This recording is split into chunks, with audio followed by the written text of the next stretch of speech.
Sandwiched between cocaine giants Colombia and Peru, Ecuador has always been a transit company for its neighbours' narcotics, but until recently was considered a safe haven from serious organised crime in the region. For many years, Ecuador seemed a bit immune to some of the violence that came here in Mexico with the drug cartels, in Colombia, or with what they call the commandos in Brazil. It seemed it was more stable.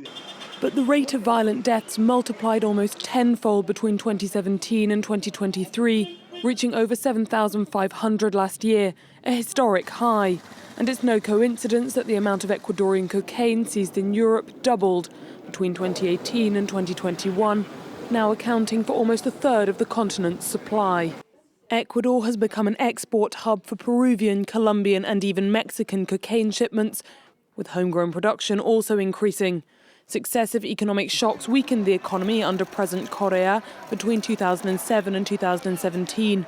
He also made the controversial choice to close down a US airbase in the country, which ended anti-drug flights and end cooperation with the US State Department's International Narcotics Agency, who had been helping manage the porous border with Colombia.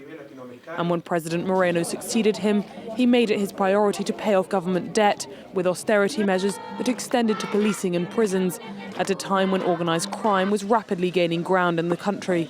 As such, prisons have become the epicentres of gang activity and national instability.